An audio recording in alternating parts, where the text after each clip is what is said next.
All right, welcome back to round two of the second week of Grand Arena Championships. Today we are facing, I'm not really sure how to pronounce this guy's name, but he's from the Japan Alliance. I'll just call him the General from now on. But before we go on to look at General's roster, let's take a look at the previous matchup against my guildie, Boba Fett. Now, this was like I mentioned, a really good match. I really enjoyed it. What we had done was we'd made a theme over here. We had kept all of our dark side on defense and gone with our light side on offense. And for most people, dark side is much more heavily developed than the light side, and there are many more powerful teams available. So it's not a surprise when neither of us were able to clear each other. Just wanted to give a brief overview of how my defense performed. He didn't have anything to take out my Darth Revan because he couldn't use Thrawn, and his Padme team wasn't as developed. And if you take a look at my Geos, he had a couple of battles against them. I think he used his Java team unsuccessfully, and then he had a really good battle against my Vader Watt team. And if you haven't seen it, I would recommend you to go to my previous video and see in the comment section. I've given a link to Boba Fett's offense against my defense. He actually recorded all of his matches, all of his match with commentary, so you'll get a chance to see how he performed against each of these defenses. The Padme team failed against EP Treya, but he went in with another team to clean that up. I think with Basti. And then at the back over here, he took a couple of shots against Grievous. I think he went in with CLS first and was able to um, only take out Magna Guard, and then went in again with something else to clear it off. And then he wasn't able to clear my sisters. So it was a tough offense for both of us. I wasn't able to touch his EP and Revan team as well. So neither of us was able to clear. Um, but since I'd kept my Revan out in the front, I managed to pull out a victory over here. All right, so that was a quick overview of the last match. Now, my current matchup is against the General over here. Um, I would say that our inventories are more or less, our rosters are more or less aligned. He's got the same amount of G13 that I have.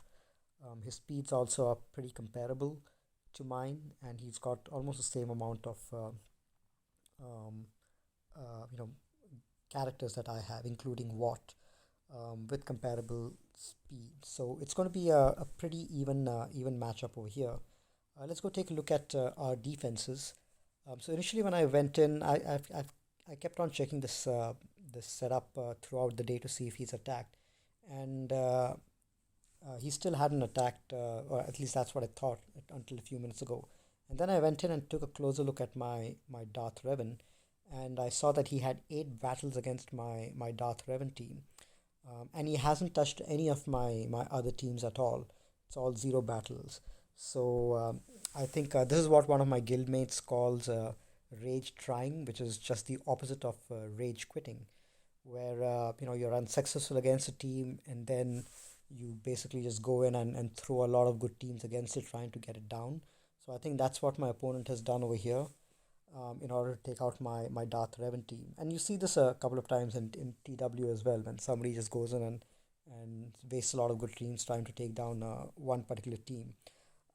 But that's what's happened over here. I'm hoping that he's exhausted all of his good teams against that, because he hasn't even attempted any of my other teams. So I have plenty of wiggle room in this matchup as well.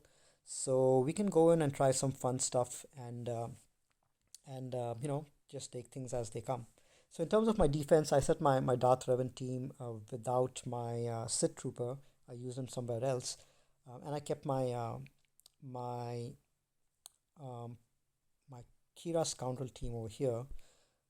I've kept Ewoks with Nest over here. Now the reason for Ewoks on defense is, as you saw in my last matchup, um, my battles always freeze whenever I have Ewoks on offense, and 80% of the freezes that I've had in the past is either because I've used Ewoks on offense or because I've been facing someone else's Ewoks on defense. There's something about Ewoks which just freezes my phone. So I decided to keep them on defense, and just so that they're not easily trooperable, what I did was I kept nest in there in order to, a really fast nest, 296 nest, in order to just apply days, go fast, apply days initially, and give the Ewoks a chance to get their train rolling. And this has been pretty effective in the last finals against the Team Instinct guy, Grievous. I kept the same team, and he replied back to me in comments saying that he found this team pretty irritating, and he had to use a JTR team to take it out. So if my Ewoks can pull a JTR counter, then I would consider them a success because I'm anyway not using them on offense. And then I have my Rex team, my clones with Shark T. I have my Shark T's unique Zetard, which is why I don't have it in the lead. And I think that Rex lead is, at least on defense, Rex lead is superior because of all the turn meter gains. On offense, I think Shark T lead, you could have a case against it, especially if you're going against fast teams. That speed bump could prove little beneficial. But on defense, I think Rex lead is definitely superior. It enables them to gain so much turn meter and makes Rex reach his annihilate ability pretty fast. So that's the reason for the Rex lead. I've also kept Barris as the fifth over here, just because Rex lead gives some bonus health to all the clone allies, and I've modded my 20% max health to all 501st allies, and I think that bonus is doubled for 501st clone troopers. So there's 40% maxed health for my clone troopers, and fives I have modded with good amount of health and defense. So he's at 47k, 40% health on top of that. It's going to make him pretty tanky in terms of the health department. And having Barris in there will really help to heal on crits. So you're getting a double penalty on crits. My team is getting turn meter because of Rex lead, and the team is getting healed up plenty because of Barris in there. So that's the reason for Barris in that team. And then at the back over here, I've kept my Grievous squad and a CLS squad. I've fallen out of using CLS for offense these days, just because I can't use C3PO with him. But yeah, it's a decent team to put on defense. And at the back over here, some really weak teams. I've kept a Rebel team and a Dooku Sith team with Droidica in there to hopefully one-shot someone. So nothing too intimidating. As you can see over here, apart from my Darth Revan team and my Grievous team, I've kept the rest of my offense, rest of my really good teams on offense. So let's go ahead and take a look at what the general has kept for us on defense. So he's kept his Darth Revan team on defense, which is why he wasn't able to clear my Darth Revan. And it's at 330 speed, reasonably fast, with a really fast Basti as well. 288, actually not that fast, but definitely faster than my Basti, because my Basti is, I've shifted all the good speed mods to other characters who need it, and my Basti is only 260 something, I think. But that's a decent team. I think I should be able to two-shot it, but let's go in there afterwards. We've got the clone team over here, and he's also kept a Rex lead. His Shakti isn't as developed, but he also has the same idea as me, and has decided to go and keep Barris with his Rex lead. And his Rex is Zetard, unlike mine, and fives is 2. But the Dominus squad, not the tactical awareness, which is the better Zeta. The tactical awareness is the recommended one. That's the one which gives, once anyone dies, then 5 sacrifices himself and gives everyone else, well, at least the 5 first clones, his stats. So that's a really good Zeta to have. I would recommend doing that after the Rex Zeta. Alright, and below over here, he's got his sisters team, and he's got a Django team, Django Bounty Hunter team. And this team is 266, so his Django is 296 speed, and his Bosk is 272, so 302 speed. So I don't think my troopers are fast enough for this, so I'm just going to go in with a JTR team and clear that guy. So this is the squad I like to use these days. I like to use T3M4 along with JTR. It gives packs. It makes both BB-8 and R2D2 pack a little extra punch just because of his his unique Zeta, which gives them defense penetration. And that's the reason I've skipped from modding BB-8 in terms of speed. I've skipped to modding him for critical damage and offense. He's at 216% critical damage and reasonable offense. And similarly for R2 as well. I modded him for offense because his offense stats gets translated to the others as well. So that's the goal behind this team. Made the droids really offense heavy as opposed to the other characters who are usually the offense dealers on this team, like Resistance Trooper or Scavary. But the droids over here are the ones who are hard hitting in this lineup. So let's go ahead. And with 3 droids in there, I should go before even a Django lead, and I should be able to reduce the turn meter on Bosk. That's great. So we have ability block applied, which is a good thing to see. And let me go ahead and start working on let's start working on Boba. So you can see how hard these guys hit the droids. Let's land some expose, and let's go after Django.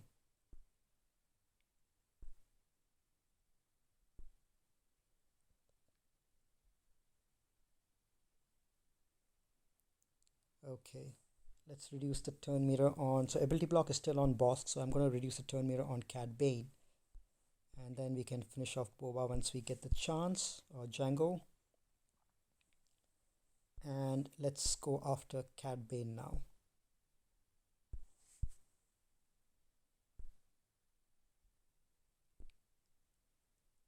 Alright, does anyone need healing? Nah,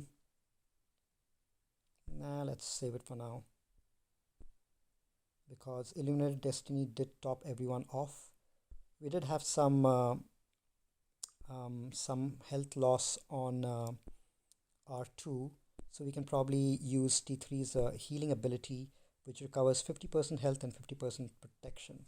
It still won't be enough for him, but in a pinch it could come in handy. So you saw how hard the droids were hitting, which is great. If you have the T3 Zeta, if you're building the Suicide Squad and you decide to keep your full Grievous Separatist squad on defense, you can plug this guy in with R2 and BB-8, and you can get them hitting really, really hard.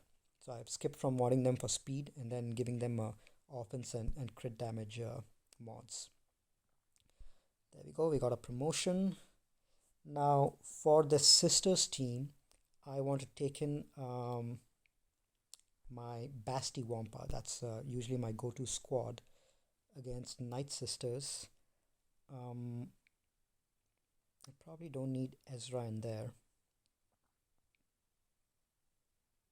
Yeah, let me just go in undersized. I don't think I need Ezra in there. These guys should do the job. Okay. Let's give this to Wampa.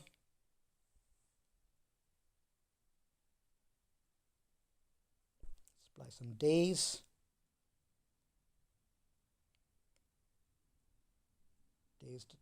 The plague did not land, which is great. Let's save that for now and just apply healing immunity. And let's go after Talzin.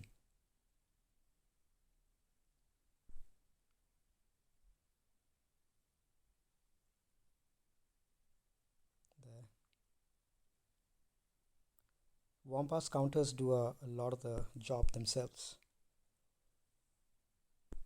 Okay, let's now go after.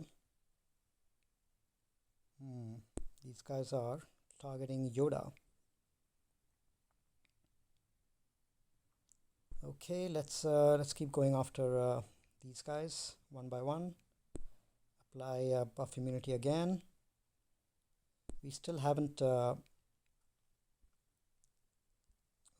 this guy's gone. We still haven't popped Savior even once. But I think that took care of, well, the revives I meant, but that took care of both the revives. So that's great. Let's apply a ability block there. so that she doesn't revive anyone. Let's take care of her. Yep, both the free revives are done. So I think that one Wampa AoE took care of both the free revives. Now let's just take care of Daka and then we should be good.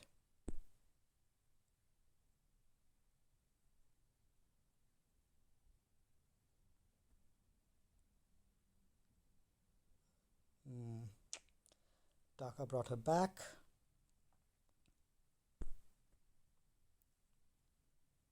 Okay, Yoda is gone.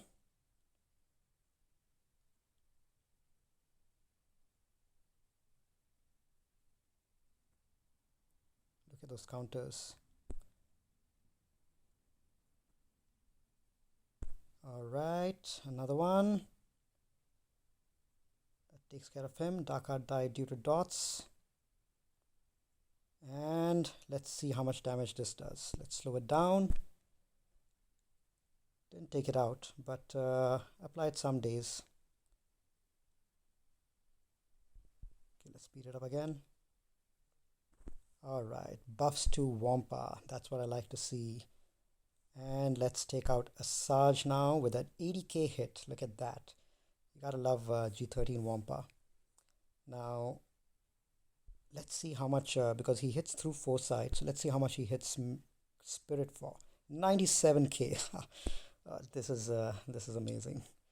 So yeah, that's the reason I love Wampa. It's one of my favorite characters for sure. A little messy, lost a few characters, but a very fun match. It's always a pleasure watching a G13 Wampa against Sisters. Tons of fun. All right, let's see what's at the back. Behind door number 1, we have Grievous and we have Watt with the Separatist squad, which will be interesting. Okay. So I'm definitely taking my Jedi squad against Grievous, or maybe my Nightsisters squad against Grievous. Yeah, we'll leave the Watt team for the end. Let's see what's behind this, and then we can proceed. So I'm going to go in with my Padme team first against Revan and see if we can't do enough damage to two-shot it.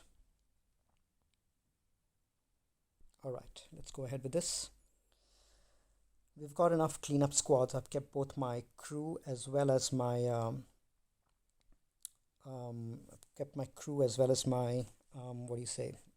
bounty hunters as cleanup. So what I'm going to do is, I'm not going to cleanse right away because Basti hasn't gone yet. Her Basti is slower than my Treya, and even Malik is slower than my Padme. So I'm just going to land a stun there, which did not land.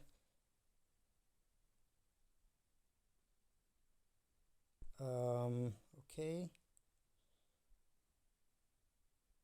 Ooh, that was bad. Alright, so that didn't end well.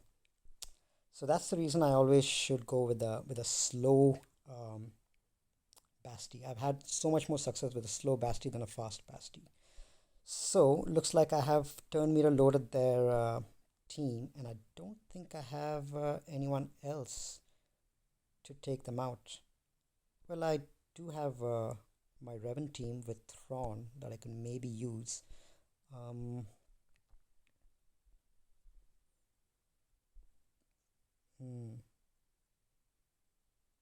Okay, let me try that. It's turn meter loaded, but I think Jedi Revan with Thrawn might be able to at least create some damage. Let's see. So these 3 are the main characters to take in. Unfortunately, I don't have Basti, but I do have Ezra, who might be able to get some of these guys down. And I've got Thrawn, who won't be effective unless Basti is down. But yeah, this is the best shot I have of clearing this team. If I don't, then I probably will be stuck behind this wall. Let's see. So they are turn meter loaded, but at least all their main abilities are on cooldown. Oh no.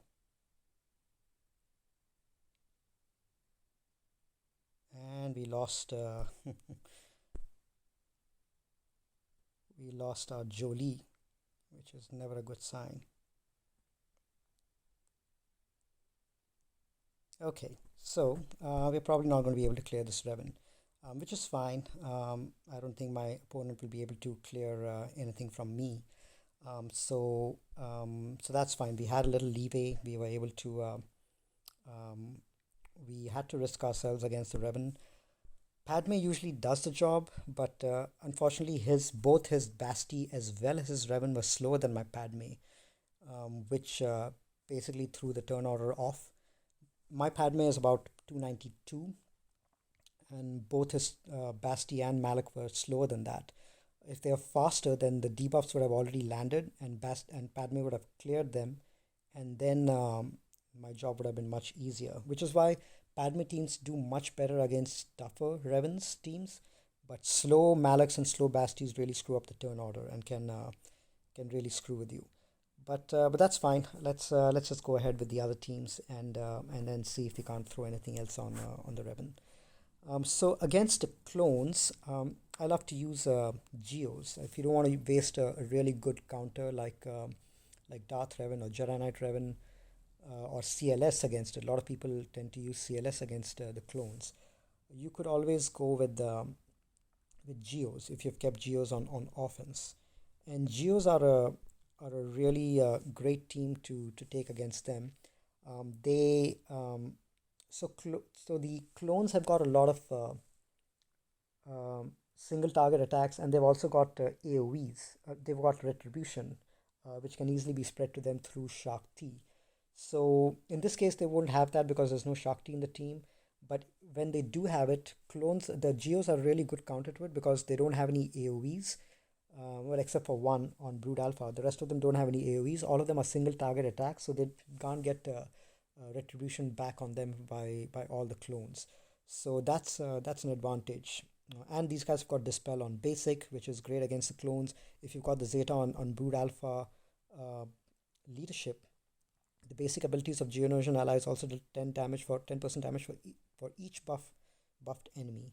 So clones are almost always buffed. So these guys will be doing like 50% more damage all the time.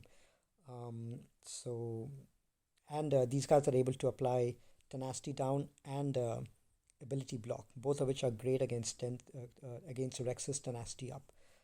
Ability Block prevents them from using any abilities, especially if Rex is Zetard, where all of their abilities to get their cooldowns reduced. So Geos, I think, are a perfect non-meta counter to a Rex team.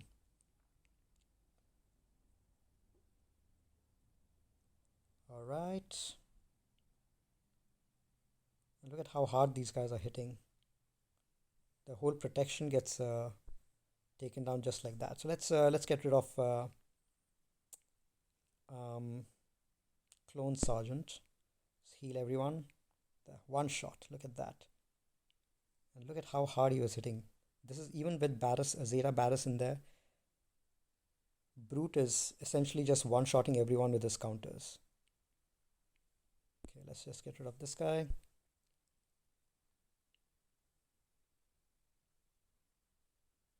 He one-shot Echo, and then that got rid of fives. Look at that. The hits are extremely hard. So 55 banners. This was almost an auto match. I really didn't need to do anything. The counters did everything. So that match is taken care of. Let's go down over here and finish off these guys. I'm trying to go for a one shot on these guys as well, so that I at least clear 5 teams with one shot with the decent efficiency. So even if my opponent decides to, if he has anything left and he decides to attack the others, I should at least beat him on efficiency. But I don't think that should be an issue. So I've already used up my Jedi Knight Revan team. So for the Grievous team, I think I'm going to go in with my Nightsisters. They are the best team that I have left. All right, so let's use Nightsisters against the Grievous team. And I've showcased this once or twice before, but the main goal of this team is you need to have the main way to take out a Grievous team, a really good Grievous team with Nightsisters, is you need to have a Zeta Daka. Now, in this particular mode, he doesn't have Newt in there, which is great because Newt teams are much tougher in Grievous. He's got a Droidica in there. All of them are pretty well geared with all the relevant Zetas and with the B1 and Grievous G13. But what the way that this team works is, as long as you have a G13 Zeta Daka, try to get her up to as much health as possible. I've got mine up to 95k health, which is a pretty decent amount. And you have to go with 1000 leads, so you need 1000 lead Zeta as well. Your sisters will die a lot. Grievous is going to do a lot of AoEs and kill everyone, and Daka's health will keep getting stacked. But you have to basically keep reviving the sisters and keep killing the characters one by one, and then just have Grievous left till the end. That's the main goal with this team. I sometimes like to go in with a weak initiate instead of spirit. That works as well, just because it gives you more deaths, but shouldn't be much of an issue. Okay, so we had our first death. We won't use Daka's heal yet because she's still at full health. Alright, now we can revive. And I avoid using the dark magic, the AoE from 1000, because I don't want Grievous to fall below 100% health and mark somebody else. In this case, he's going to mark either Droidica or Magna. And I want the taunt to be dispelled, and I want B2 to be targeted and taken out first, because otherwise he's going to end up giving the team too many turn meters. So that's why I always avoid the AoE plague, and just try to whittle down the characters using other means. Now let's get rid of the taunt and start attacking B1 or B2. Now this is great. One sister is dead, so that means that a lot of stacking health can be done by attacking from the grave. So I'm just going to use basics from now, and try to stack up more health. And it's not yet the time to revive her yet, just more stacking of basic, more stacking of basic, not yet time to revive, and more basic. There we go. Grievous is going to go again, and now we revive once we're down to a few sisters. What do we do now? We don't need to heal now, so we're going to use basic some more. Grievous already has plague on him. That's why Droidica is being marked. So we might as well apply plague on everyone at this stage, because B1 is gone. As long as he's gone, there's very less danger.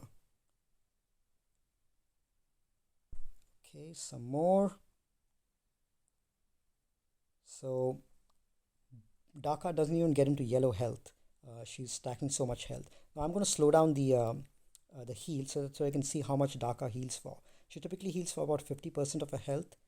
So that means her health is, she healed for 133k. So her health is already about 250k or so, which is awesome. So all the sisters are alive. And we are stuck behind Mark. So let's just keep working on Droidica. Okay, let's revive everyone again. It does get dicey because a lot of times you end up with only Daka and Zombie remaining behind, and it can get a little scary. But as long as you've done enough good work to stack up enough health in the initial phases, this team shouldn't really give you a problem. That's why you should avoid plague, and because that ends up giving protecting B2 behind a taunt, and ends up giving the team plenty of turns. The goal, using any strategy to defeat Grievous, the goal is always to get down B2 first. Whether you're using Jedi Knight Revan or any other counter, always get down B2 first. Another advantage of the Nightsisters is, once Grievous is below 100% health, he really can't be stunned, or no debuffs land on him. But if you land Plague on him, Plague, as you know, avoids debuffs from getting cleansed unless the target is in full health. So with Plague on him, it's actually the stuns will actually land and stick like they're doing right now. So if you've got a decent Night Sister team with a G13 Zeta Daka, it's a very easy way to get a guaranteed um, 55 banners. All right, there we are. So that was a good victory. It becomes slightly tougher with Newt in there because he applies so many debuffs, which gives a percentage health damage and all of that. But it's still doable. I've taken out Grievous teams with the Newt as well. The only time you can get unlucky is if in one of the earlier on the match, if your Grievous decides to target a Daka and take her out, um, that can make things dicey. But as long as you've stacked enough health from her, you're perfectly fine. So we have only one team left that I want to showcase. Um, and what I'm going to do is I'm going to go in with my Vader team against against this new team, Vader Watt. So I definitely wanted to showcase Watt on offense, which is why I didn't keep him on defense. This is a makeshift team. It's meant to basically have everyone hiding behind stealth and then have Nest out in the open. So that's the main purpose of this team. But what I'm going to do is I'm going to test out my Vader on offense. Vader, Mission Zalbar, Candris to apply dots. All these guys will be applying plenty of dots, including Watt, who applies dots on his basic. And Watt has the additional benefit of also popping the dots on his second special. So we're going to go with this team, and you guys will get to see Watt in action on offense, which is the first time I'm using Watt on offense in Grand Arena. So it's going to be exciting. So my Watt is at let's see, 274 speed, which means that he's effectively going to be at about, if you divide by 0.7, he's probably going to be 380 or something like that. So he's definitely going to go first. If he had the Zeta, he would actually go second. He would apply second tech very, very soon because he's already pretty fast. So I'd mentioned in a previous video that I didn't feel the Zeta was that valuable, but I think that's wrong. I think the Zeta is definitely more valuable than I initially realized, because what it means is a fast Watt Tambor will be able to apply the second tech on a second character in your team before most of the enemy has even had a chance to go, because the first tech will be applied on his bonus turn, and if he's really fast, like say 280, 290, then he'll apply the second tech before anyone else in the enemy team below 280 or 290 speed has had a chance to go. So two techs to start off with. I think it's a great way to a great Zeta to invest in. So that's definitely going to be one of my next Zetas after I maybe finish off fives. My Vader is at 239 speed, and there are no other Sith or Empire in here, so he's just going to get 16 bonus for himself, so he'll be like 250 something speed. So his Watt is definitely going to go before all of those guys because he's got a Zeta as well, and it's a 253 speed. So his Watt is going to go first and give. There's no tank in here, so he's going to give that tank taunt to some random character over here.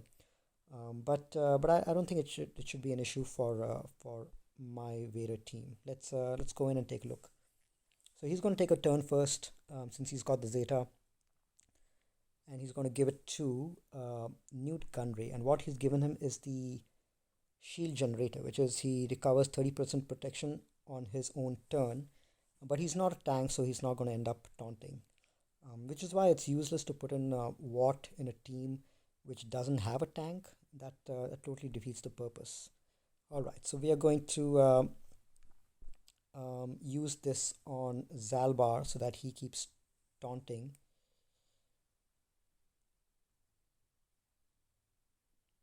And now we apply some dots, and let's apply some more dots. Days has come, but that's not a big deal. Let's cleanse that, and let's apply some debuffs. So Nest can definitely go around taunt. So my Watt and Vader are not safe, so I need to get them safe pretty soon. So I'm going to use a Vader culling blade, and there's 4 dots, but all of them are going to be reapplied again.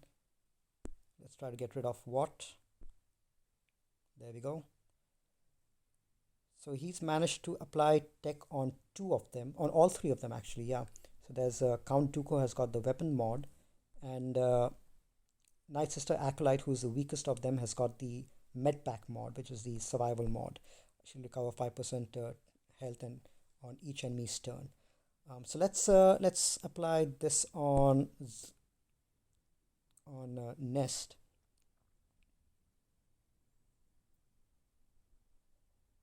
All right. Okay, now let's land an ability block. Let's land a daze on Nest, not yet.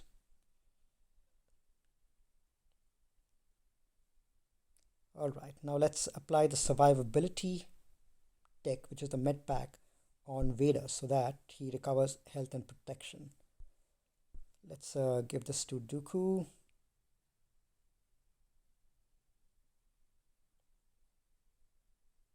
All right, now look at that. Zalbar is at full health and full protection. Just because of all the dots which are there, he gained 30% health and protection on his own turn, as well as he ended up getting protection back from all the dots since he's Zeta'd. So that's great to see. So I'm going to get rid of this extortion, because otherwise Zalbar is not going to taunt. There, his taunt is back now.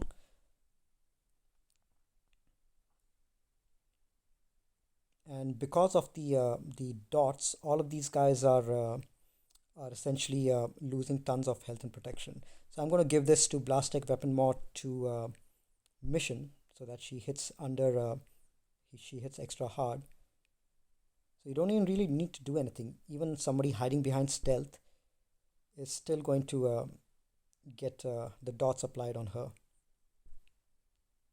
Ability block there. Watt is almost gone.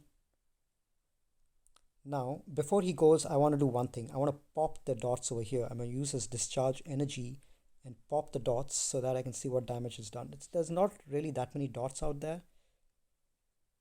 But yeah, a little bit of a... Yeah, now this guy gets to go. Let's apply dots some more. Let's cleanse that. Full health and full protection again on Zalbar.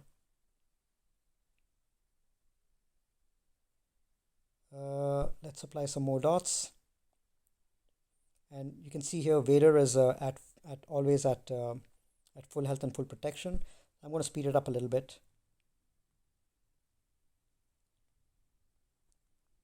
Okay, let me keep extortion away.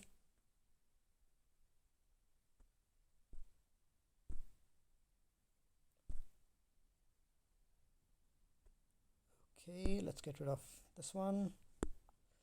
30 seconds left. Should have been talking less probably. Alright, let's see if we can't get rid of Nest. At least applied days on Nest.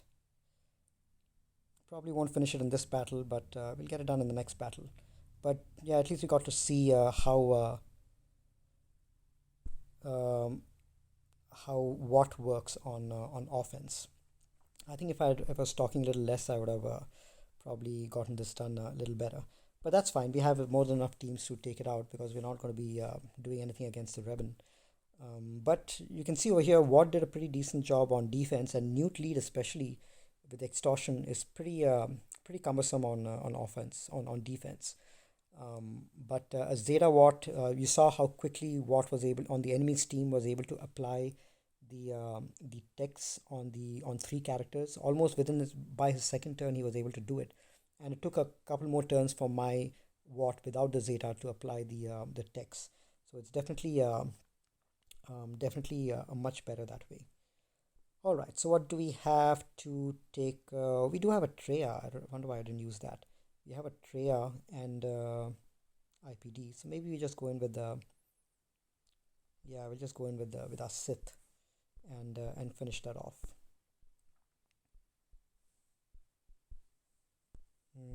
Alright, these guys should be enough. Yeah, I don't think Treya is going to be able to do anything against Darth Revan. Okay, let's just polish these guys off with that, and then we'll call it a night.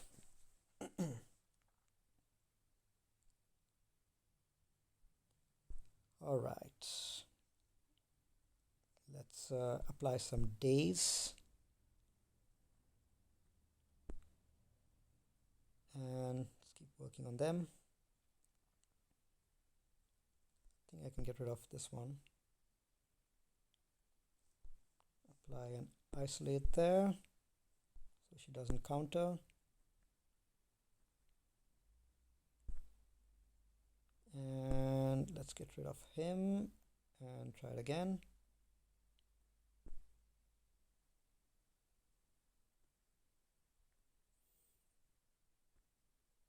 All right, let's get rid of Nest and let's take care of this guy. There we go. Okay, so we I think we've cleared as much of the board as we can. I think we got the win. I don't think my opponent has anything left to take out the rest of the zones, otherwise he would have at least attempted that stuff. But Darth Revan, yeah, so lesson learned. I think if I should scout my opponent to see if their Basti and Malak are slower than my Padme team, and in that case, I probably should save either Grievous for a IG-88 nuke team, or keep my Darth Revan on offense if they're a really weak team. But I'm leaning more towards keeping my Darth Revan on defense, and if they have got a really good Darth Revan team, then keep my Padme on defense, on offense to take care of it. Otherwise, if it's a relatively weaker Darth Revan team, I'll go in with an IG-88 Grievous nuke team to take care of them. I think that should be the approach going forward. Okay, so that was the match against the general. Just a quick match, nothing too interesting here. But the next match is going to be interesting again. I will probably be facing Iron Lowered Expectation, another guy from Team Instinct, another one of the Team Instinct guilds. So it's going to be my second straight finals with a Team Instinct guy, and he's got a really solid roster, very solid mods and all that. So it's going to be another really really tough match, but really interesting one, because we'll get to see some unique teams, including a G13 Zeta Shark T. It's going to be good. So that's basically the tough thing about having too many Zetas, because the matchmaking these days, they focus too much on Zetas, just because each Zeta gives you about 2k of GP, and having a lot of Zetas is actually a detriment to you, because you end up being more high relatively, and you get matched up with really tough opponents who've got lesser Zetas. Like both the Team Instant guys that I've been matched up with got like about 60 Zetas or so, and I've got about 80 Zetas. So the amount of GP that G13 adds, or really good mods add, 6E mods and all of that, it's insignificant compared to the amount of GP that a Zeta adds. So that's basically the imbalance which is there right now. Nothing much we can do about it unless CG decides to tweak that somehow. But until then, I think I will continue to face really tough opponents like these. I mean, ever since Grand Arena Championship started since the exhibition match, I've always been facing up with opponents 400 to 500k GP more than me, with mostly better mods and roster than me. So it's been tough, but no complaints. It's that's I've been enjoying those kind of matches, because I like a challenge in my Grand Arena. So join me again next week. We are going to be facing Team Instinct, and that'll be another good match. I will see you guys in a couple of days. Talk to you later.